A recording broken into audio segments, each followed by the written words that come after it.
Good morning. What a beautiful day it is, or at least early morning here in Adelaide, just after 9 a.m. And there's the Intercontinental Hotel. And I've come here, there's a 10 o'clock Popeye boat ride apparently that lasts about 40 minutes, 50 minutes, something like that. And I thought I might take advantage of it. One of two boat trips I hope to do today. The second one being a little bit of a dolphin, going to a dolphin retreat or reserve or something.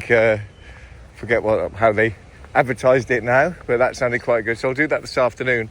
And sandwiched in the middle, I thought I'd do a little bit of the culture here. Go to the Museum of South Australia.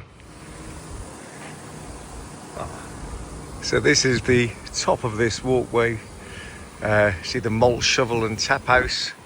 But that's a nice place to enjoy a drink in the evening. And there's the Adelaide, I think it's called the Adelaide Oval, not 100% sure. Cricket ground, well, multi-sports arena, I think. And there's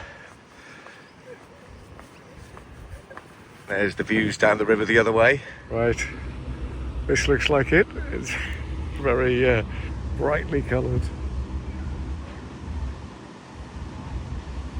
Home for the next 50 minutes or so, he says, hopefully. And before we get properly into it, I'm just going to do a little bit of safety stuff. So we're on the Torrens River, or Carrawirra, but this part of the river is actually mistakenly named. This part is a lake catchment, and it's a super shallow lake catchment at that. In 1973, and we were in a race. We were racing with Sydney because we wanted to be the first state in Australia to have a dedicated arts precinct. And we did win. We won by about 3 months, and then they finished the Opera House, and that's what you see on all the billboards. But that's all right. But the one that I'm going to point out first sounds a bit uninteresting. All of these reeds on the banks of the river, they don't look like a whole lot, but they are super important to the system.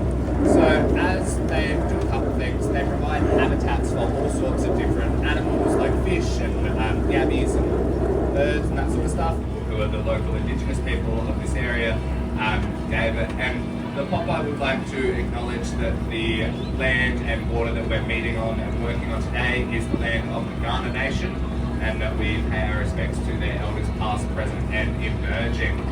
Now, Carrawirra means Red Gum River, and it was a super important place of connectivity and resources for the Kaurna people. If you were to go for a bit of a walk around Pinky's Flat, you'd find some real telltale signs that the Kaurna Nation were out and about here. One of the things they did is they would make their canoes out of gum trees on the outside, on the banks here. And the way they'd do that is they'd skin the outside of the tree and turn that skin into a canoe, which was great because it would leave the tree alive, and they'd still have a canoe that they could use to go fish and find water and all sorts of stuff. So it was a really great example of how traditional practices really are quite sustainable. And there's a lot of work at the moment going on to incorporating more traditional knowledge into science and engineering projects. On our right here, we've got the Red Ochre Restaurant and Cafe up top. The Red Ochre is a beautiful Australian restaurant. Then underneath that is the River Cafe, a lovely Italian cafe. That's where the river mouth is. This site also used to be the site of a bit of a swimming competition, the Swim Through Adelaide competition, where they jump off the weir and swim right down towards the university. Has anyone been across to Kangaroo Island and seen the remarkable rocks? Tomorrow? Okay, well you have to come back and tell us what you reckon.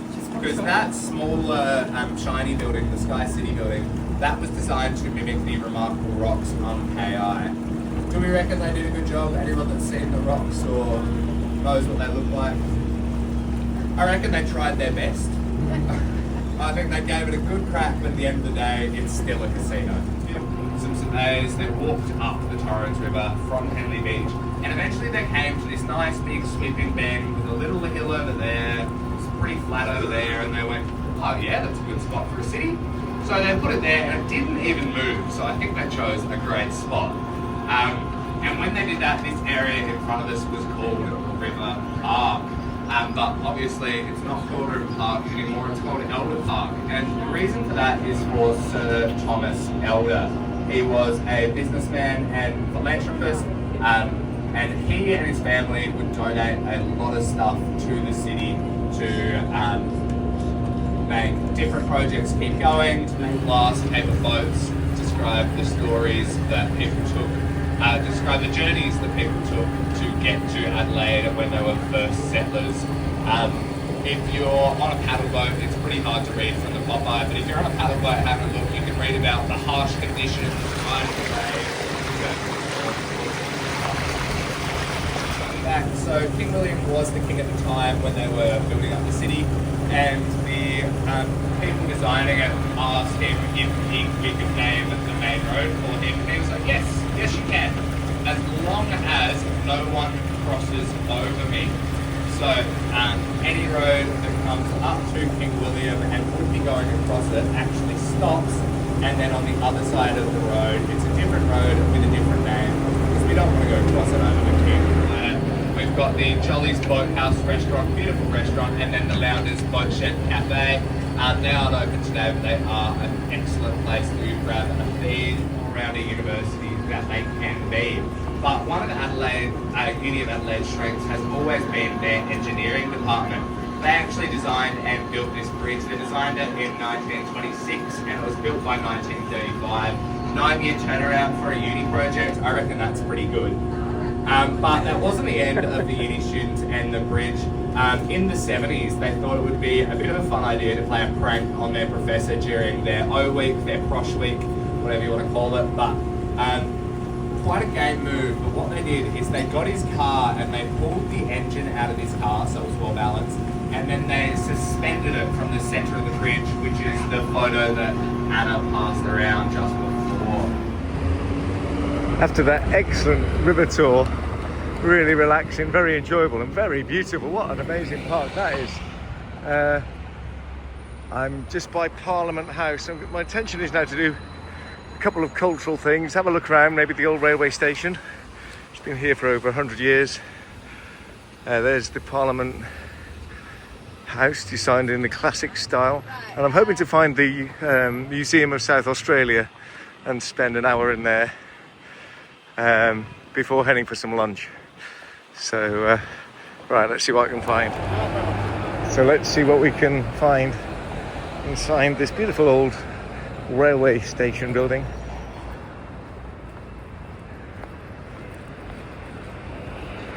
Heritage entry, casino entry. Right, down into the depths.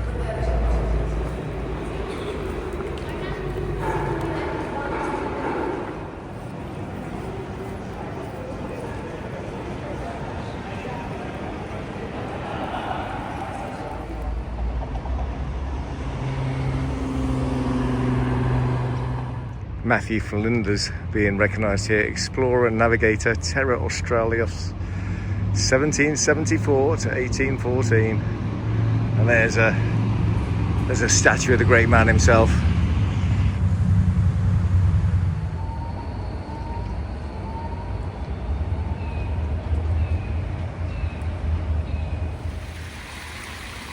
Okay, so this is the State Library, which is apparently really nice inside. There's an older wing and a newer wing. I might come to that later, see how much time there is. I'm heading, I think it's next door, to the Museum of South Australia. Let's see if it is next door. Maybe this is all part of the library complex. But this is like a real cultural part of the town. Just so beautifully laid out. Yes, here we are, the Museum of South Australia. So looking forward to a quick look around. I don't want to miss too much of the sunshine. It's so nice to get some sunshine when it's winter in Britain. But on the other hand, I would like to see some of the museum. So maybe just an hour. It's a beautiful day. There you are. There's a great white, or the remains of one, or a model of one. I think it's a model. There you are. I'm guessing that's what it looked like, just in skeletal form. This looks like an absolutely fantastic museum. I am definitely not going to do it justice. I'm just going to have a quick look around. I do like a good museum. And here we have prehistoric South Australia. Apparently Brisbane is the area for dinosaurs because Adelaide, South Australia, was under the sea during the dinosaur age. Or ages. Coming forward in time a bit to the space age. And here we have Cambrian animals, early complex life at our doorstep. Well, not so much at my doorstep, but get a picture.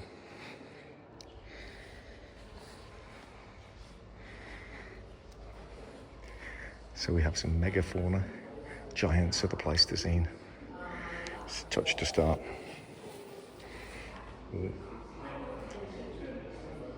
Anything over 40 kilograms in body weight. Let's have a look at the distribution. Oh yes. Oh, got some fine looking black and white animals.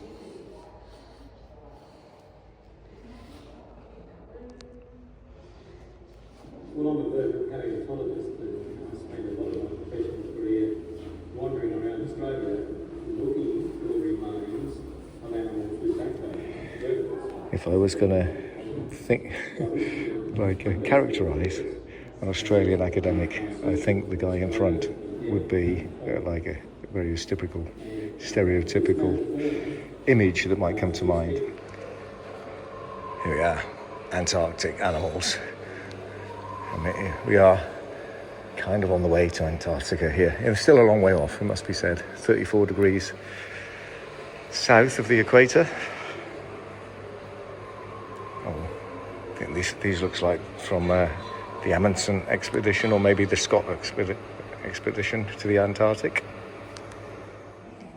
Of course, it's such a huge country / continent, Australia, that it's rich in mineral deposits.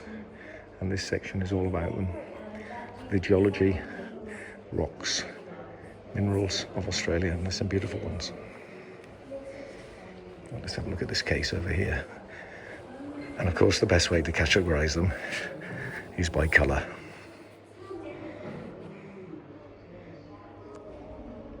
Okay, the very nice lady at the entrance said the best way to do the museum really was to start upstairs, work my way down, so I'm on the next floor down.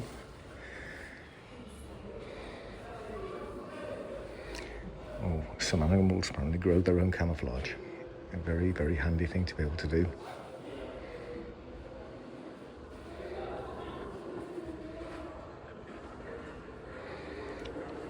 Some look too dangerous to eat. I know that looks like a sorbet, maybe a raspberry one. I mean, when you think of Australia, sharks do come to mind.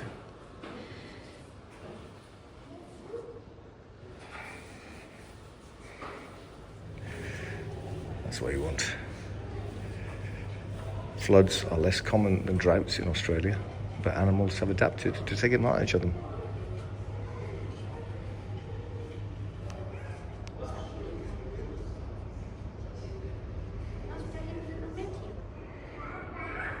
I'm not sure there was a need for that. To just show them looking splendid.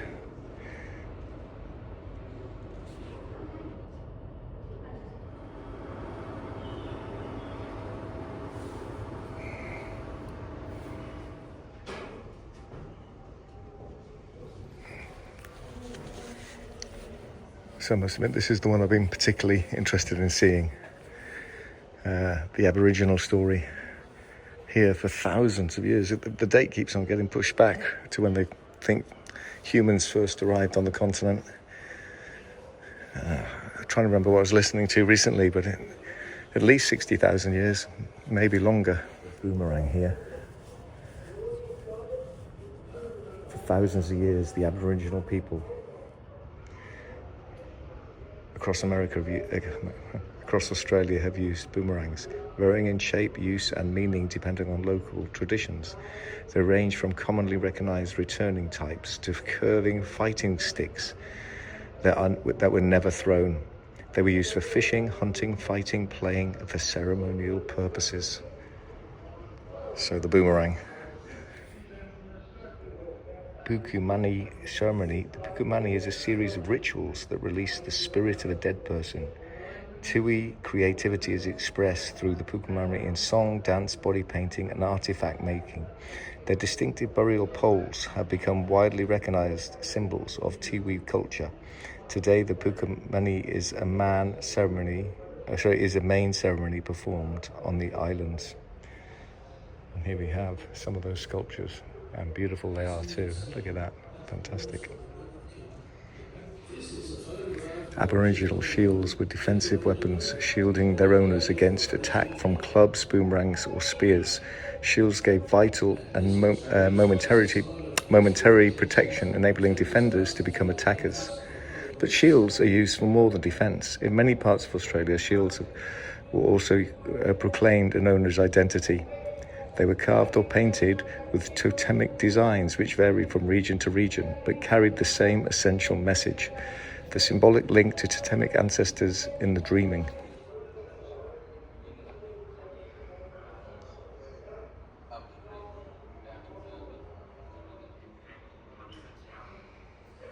The people of Northern and Eastern Australia were skilled in basketry. They used complex techniques to make baskets, mats, nets, and even coffins. Light but strong woven containers had many advantages over objects made from wood. What a fantastic museum. There's a lot more to it. Mammal collection. And other galleries I have not really been to because I only really want to get a flavour. And it's very impressive. So if you're in Adelaide, you've got a bit more time than I have, highly recommend coming to the Museum of South Australia. And right next door to the Museum of South Australia, we have the Art Gallery of Southern Australia. Now, if this is free, I am going to go for even more swift tour around this, just to get a flavour. Well, it is free entry, so in I go. You can immediately tell you're in an art gallery. This is the Australian section. A chair upside down on the wall, but I do like the shadows. Nice. All right, so there's a view of the colony of Sydney in New South Wales, and the painting was done around 1799. So there you are. Guess not long after the first fleet arrived. No opera house. Okay, instead of doing videos on the way around, I think I'm going to just take pictures of any exhibits that catch my eye.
One in the afternoon, exactly, and I made it to, I think it's called Port Adelaide or something like that. Anyway, where Port Harbour is a very, very attractive kind of town with some little restaurants. It's about 25 minutes on the metro from Adelaide itself. So here we are on the Dolphin and Shipwreck riverboat cruise. It's a beautiful day. Alright, so we're coming up to this really cool bridge, the Basking Bridge. And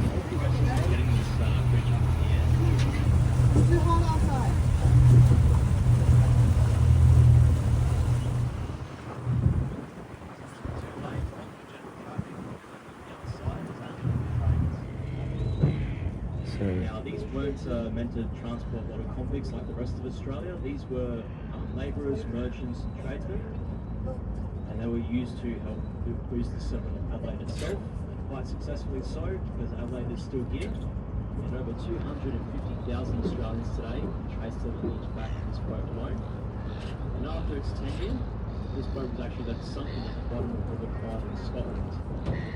And in 2014, it was raised out of the river, and the government spent $6 million. Sorry, South Australian government spent $6 million to get this boat out of the water, across the bell, and bring it here, where it's currently used as a museum.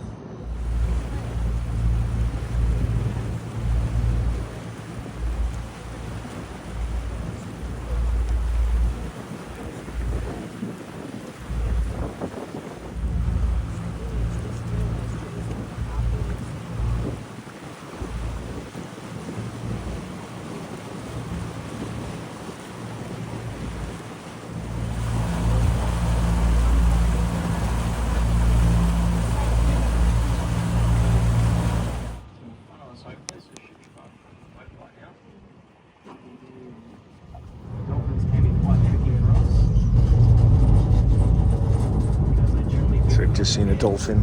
We're waiting for it to reappear. Evasive. 40 ships located across 5 different spots in the North Arm, and we are coming at a low tide, which is quite good because we get to see a lot more.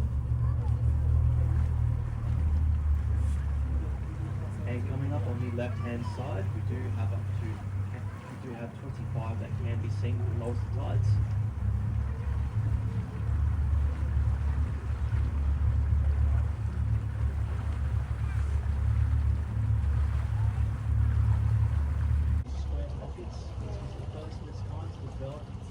This feature for a more flexible hull, and a lot of boats today still use this feature. The mast is the focus with its big fat rudder on the end. So this is said to be our first boat because every time I went out to sea, we had mechanical problems, electrical problems, crew-related problems. We ran into the boats, wharfs, rocks.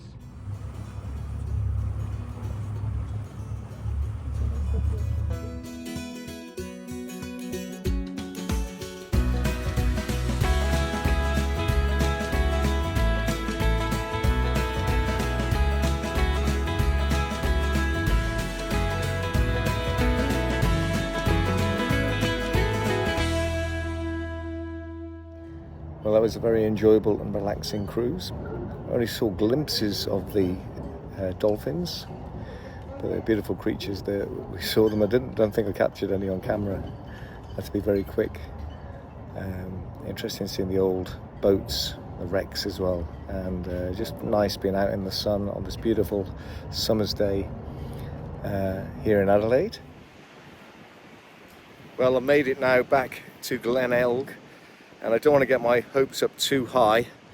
We've got, let's have a look at my watch, we've got about half an hour before sunset, and it's looking really, really promising tonight. Look at this, the scene behind me, the beautiful beach, the wheel, the sea, and look, we've got clouds, and we should have, I think we've got a gap on the horizon, and we've got clouds over there, so the potential to light up magnificently. So I'm in a beautiful spot. The conditions are very favourable, and fingers crossed we'll get a good sunset, and I can take some pictures with my Panasonic as the sun goes down, and maybe after sunset as well, if the sky does indeed light up like I'm hoping it will do. There's a lot of foreground interest I can include. There's some really nice trees there, maybe. There's the pier that extends from the shoreline out there, you can see behind me. There's obviously the wheel, and you know, there's wildlife, there's silhouettes to be had by people on the pier and on the beach. So I hope it turns out as well as I'm hoping it to do. And even if it doesn't, it's been another fantastic day here in Adelaide.